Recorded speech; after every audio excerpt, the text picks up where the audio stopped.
Welcome back to Real Life Recaps. Please like, comment, and subscribe to my channel. My 30F spouse, 35M, has been acting incredibly strange. Do I need to help him, or do I need to escape? Sorry about formatting, I'm on mobile and I'm really shaken up as I write this.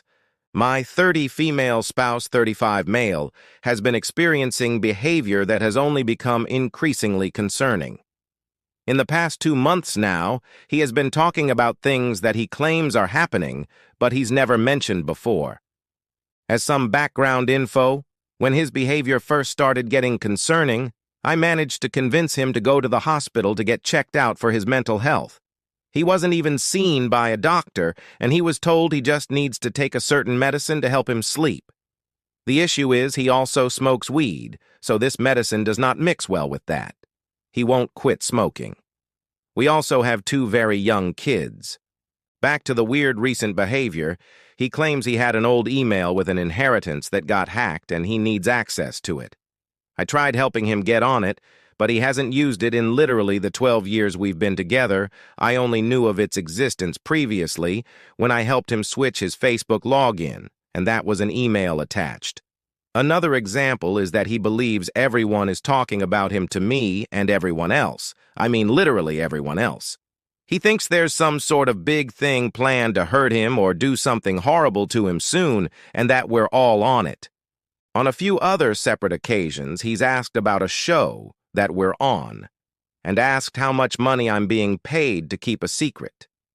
He also thinks I'm having secret phone calls, and that I've apparently left the room to accept these calls, which then results in me coming back crying about something I've apparently discussed on the phone.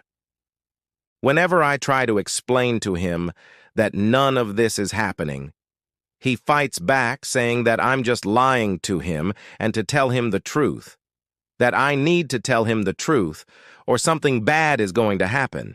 It's gotten so bad he ended up getting fired from his job because he was barely showing up. He kept going to the cop station to make a report instead of going to work.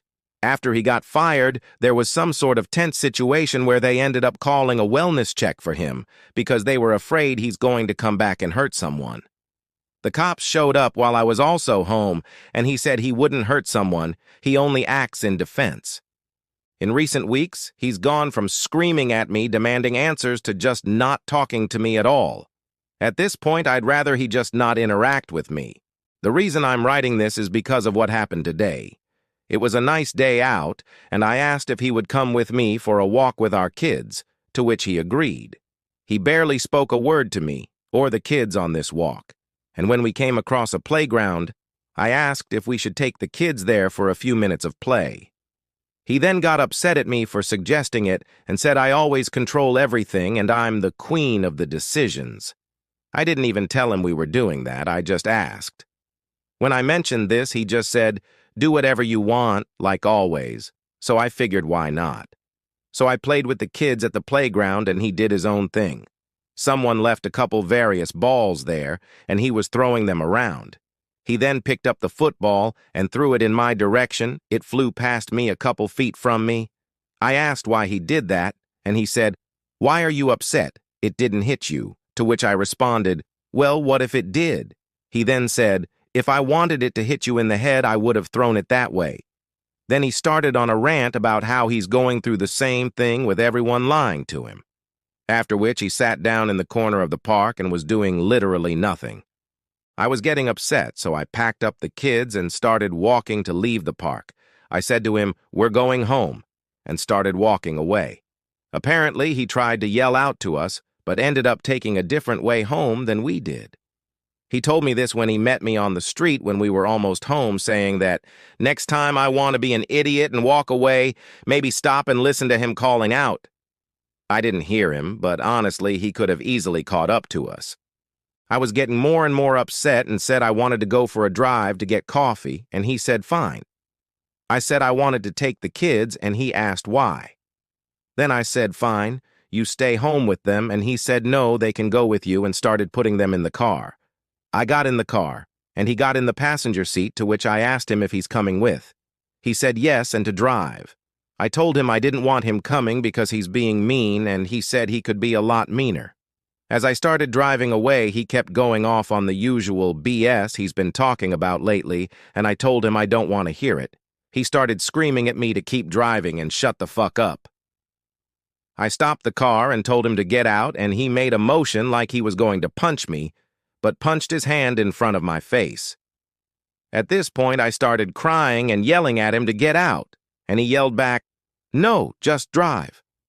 I then said I should just drive him to the police station for that, and he said he would choke me unconscious before we even got there. I was crying even more at this point and said, "I don't want to be with him anymore, and I want him out." He said no. He continued to be a dick for the rest of the car ride, where I pleaded with him to not treat me this way, especially in front of our children. It's not fair to them, or to me. He said to not bring them into this. I said, "How couldn't I? They are literally in the car." Anyway, after I drove us home, he asked how long I've been waiting to break up with him and who I'm replacing him with. I told him I haven't been and there's no one else, which of course he doesn't believe. When he got inside, he even taunted me, saying, "I should take you to the cop station," in a girly voice. He's outside smoking, and I'm inside with the kids writing this. Of course, I'm shaking up currently, but I don't know what to do. We only have the one vehicle, which is in both our names. The place we rent is actually my mom's, so we don't have a lease, but we both have our addresses attached to this place on our licenses. He wasn't always like this.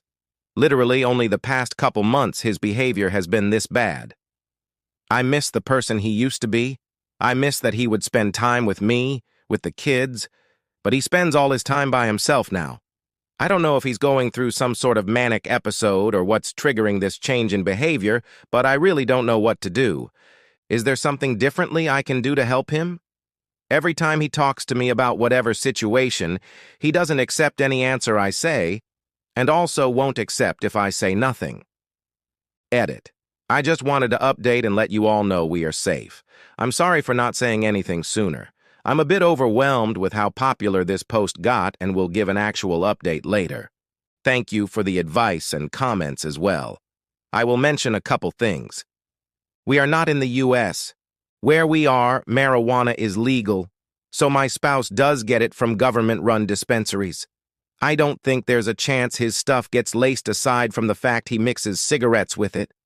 A lot of people mentioned meth. There is just no way. He doesn't go anywhere random. He doesn't talk to people outside of our household, aside from the few times he would go to the police station. I have his location on his phone so I can see where he goes when he leaves. And now for some of the comments. I just want to say I was that terrified kid in the back seat. Absolutely traumatizing. My mom always came up with an excuse as to why we couldn't leave the house or leave Dad, made me suffer for many years of my life, and I'm 28 years old, trying to deal with the trauma it has given me. Please stop making excuses and leave. Get out for the kids. My mom never did, and it truly has ruined my mental health. Different details, but similar results for me. Persistent childhood trauma is fucking debilitating.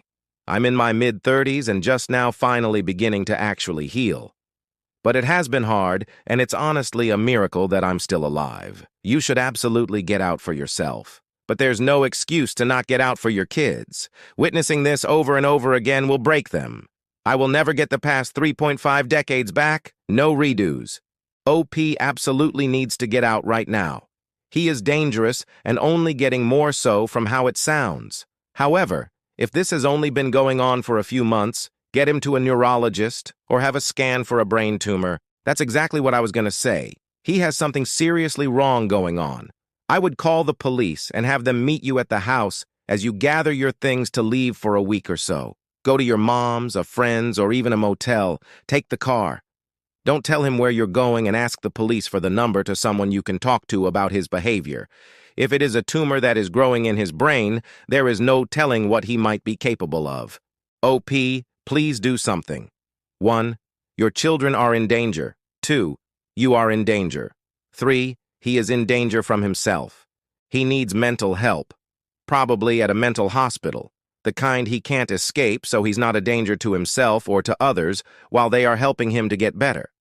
At any rate, he needs help that you cannot give him. You may need to trick him to get him this help, whether the plan is to get him there or to help them come get him. Do you have anyone you can rely on for support like parents or siblings or a good friend? This seems pretty clearly a mental illness, and it's come on pretty rapidly. It could be mental illness caused by a brain tumor or some other physical cause of the mental illness. So it's important to get him checked out at a proper hospital. It seems like they didn't do everything they should have last time. It's easy for hospitals to be lazy when you don't know what should be done, so you don't know what to press for. Also, when the doctor comes in, please don't leave. Make sure you tell the doctor exactly what he's been saying and doing, and don't forget the heavy weed usage. Also, his weed could be laced with spice or something else. Please get him to a big hospital, not a little one that might not have what you need. The biggest near you, one with an MRI machine, can monitor blood flow to certain areas of the brain. And/or a CT machine can look for tumors among other things, look for abnormalities, and must have a psych ward. You want to contact them ahead of time to make sure there is a bed available. They can get him on a stable regime of medication that works for him before they release him. Don't let them release him until he's better if you can. If they don't have the right resources for him, they should transfer him to the right place, not you. It's not safe to be alone in a car with him, or anywhere, even in your own home. Would his parents help, and are they trustworthy? If they are the type to snitch to him what you tell them, it could put you in physical danger, so don't take the risk. Immediately, please get the kids out of the house. Would your parents be willing to take care of the kids for a week or so until you can get him into a hospital? Siblings? A good friend? Somewhere they have fun and feel safe would be best. Please try to explain to the kids what's happening in an age-appropriate way. It's way worse for them to guess and to fear it's permanent. Have they ever broken a bone or gotten very sick? I might say something like, "You know how last year you hurt your shoulder and it hurt very much to move it until the doctor helped you? Sometimes you can get an ouchie in your head and it can change how you act. It can make you say things you don't mean. It doesn't happen to most people in their whole lives, but it's happened to Daddy. So we need to do for him what we did for you when you hurt your shoulder. We'll get him to a doctor who can help him get better, okay? They will need extra hugs while they deal with this. Encourage them to talk to you about how they are feeling. Sadly, you must do exactly what he's afraid of in order to get him the help he needs. This sounds to me like classic paranoia. Please let us know how it's going for you. And now on to the update. Hello? First of all, thank you all for the comments, messages, etc. on my previous post. Obviously, it got a bit too much to keep up with responding, but I just want to say I really appreciate the help. A TLDR at the bottom. To give an update, I left the house the night I made the post, but went back home the following day. I wanted to be able to collect some sort of evidence I could use because my spouse has been really good at downplaying his symptoms to any authority figure. I want to mention that I had been present at most doctor and hospital visits prior, so I know what they did recommend for him. I felt at the time that they did not give him enough help for the crisis he was obviously going through. Anyway, continuing on, the couple days after the Sunday post, he did not really engage in much conversation with me or our children. Every time he entered the room, I set my phone to record. I did not get anything until Thursday when he finally started talking to me again. He was questioning who I have been talking to about him and who has been trying to sabotage his life. Obviously, I denied everything because there is no one talking to me about him, aside from this Reddit post which he didn't know about. This started to anger him, which included him yelling at me and saying if anyone is talking to me about him, to bring him to the house so he can take care of them himself. I tried not to engage anymore. This made him more upset, as he was continuing to demand answers from me. He would then say, "Oh, I want to hit you," or "Don't make me slap you," when I was either not answering or just saying I didn't know what he was talking about. I got this on recording. After he ended up walking away and leaving the room, I took the kids to bed, locked us in our room, and tried to sleep. The following morning, he insisted on driving me to work. I told him I wanted the car, to which he disagreed with me and said he needed it. After dropping out kids off, he started going off on me about how I am stupidity, dumb, a bitch, etc. for keeping his inheritance, again something he is clearly having delusions about from him. I tried to disengage completely, keeping myself to far side of the passenger seat, which caused him to grab me by the back of my neck and pull me closer to him, where he told me to listen to him. I obviously reacted to this and was super upset, telling him to please focus on driving and not touch me again. After he drove me to work, the last thing I said to him as he was still going off on me with the car window open was, "You desperately need help." Once I got in, I called my boss and let her know what happened. She came in, canceled her appointments for the day, and took me to the police station. We made a report, although the sergeant we initially spoke to seemed to be against us making a report. He kept saying he will be homeless if I report him, like he's the victim in this scenario. I told him my safety and the kids' safety should be more important, and he brought in a different officer to make the statement with me. Once I completed that statement, they let me know to stay away from the house as they were going to arrest him, and will call once he's out of the house. About 5 hours later, he was arrested. Apparently, he was very compliant, and with all the information I provided, they actually took him to the hospital, and he is currently on a 30-day psychiatric hold. He will be going to court at some point for uttering threats and assault. But seeing how he doesn't have a criminal record, I'm sure it will just end up being a slap on the wrist. So as of now, I am home, safe with the children, and we are getting our locks changed. I will also most likely get a protection order, but in an ideal world, he gets better, and that's not necessary. I guess we will see in the future. I want to again thank everyone for their comments and assistance. A lot of you made some excellent points, and although I know some of my decisions probably seemed like dumb ones, I was trying to figure out the best solution logistically for us. Any other future updates will be on my profile. TLDR. He was arrested yesterday and put on a psych hold. I'm okay physically, but not emotionally. I swear to God, F the police and that sergeant trying to talk you out of it. Gee, I really wonder why she doesn't go to the police. What a mystery. Good luck, OP. Then OP says, "It makes me extremely upset to think about how he reacted when I wanted my spouse charged, like I needed to do him any favors and not go through with it. I wonder if this is how other victims are treated when they have way worse injuries and report it to the police." Now another commenter said, "This is exactly how survivors get treated all too often. With my abusive ex, even after he almost strangled me to death, they still didn't press charges and actually arrested me because there was a tiny scratch on his nose from me flailing my arms as he strangled me. My neck turned purple and black in jail, and once they saw how bad it was, they dropped the charges and released me. But it still blows my mind that I was the one arrested. They didn't go back and charge him even after the proof that he tried to strangle me to death was staring them literally in the face. I obtained a protective order after that, and I strongly urge you to do the same thing. He can be served with the other while he's under his 30-day mental health hold.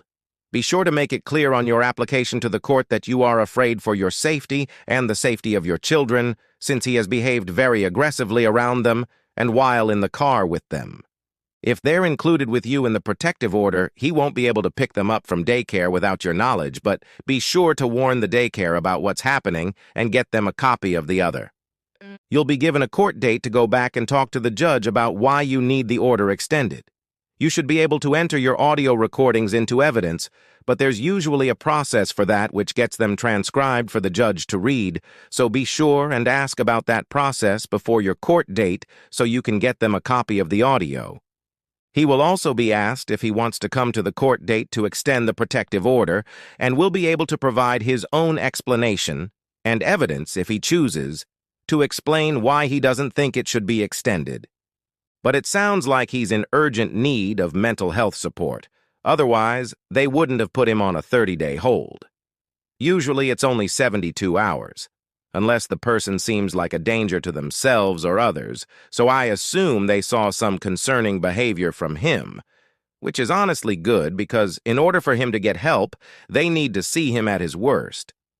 I wish I could tell you that he'll go right back to being the man you love after those 30 days, but if it is paranoid schizophrenia, it can be a very challenging mental health condition to treat, particularly because patients are often so paranoid of other people being out to get them that they refuse to be compliant with medications. I dated a guy in my 20s who developed paranoid schizophrenia, and he thought black helicopters were following us everywhere and kept insisting that we needed to leave town to escape the people that were following him everywhere. It was really scary to see that happen to someone you care about, and ultimately I didn't feel safe with him because his episodes were so unpredictable and scary. So I understand a little about what you're going through right now, and I know it's really hard to watch and not know what to do to help. You did the right thing, and I hope you're able to get a protective order for now to make sure you and the kids stay safe.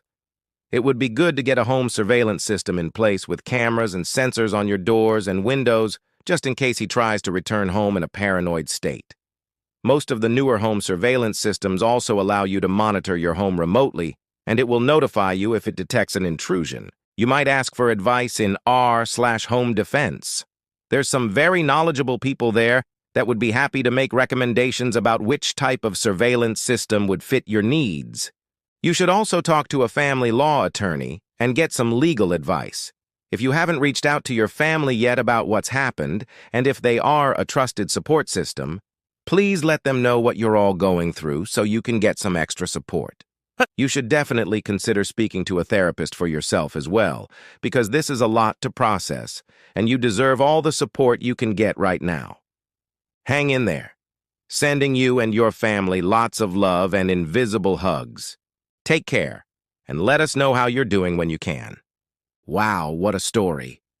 I hope that the husband gets help and stays on his meds, even though he may think he doesn't need them anymore. Medication for mental health isn't a medicine you can take for a short while and be okay, and then stop taking them. It's there to control mood and thoughts. They aren't one-time-and-done medication. I hope OP and their children are thriving, and I hope OP stays away from her husband and gets a divorce. I feel like it's the best thing to keep herself and her children safe from him. But what do you think about this story?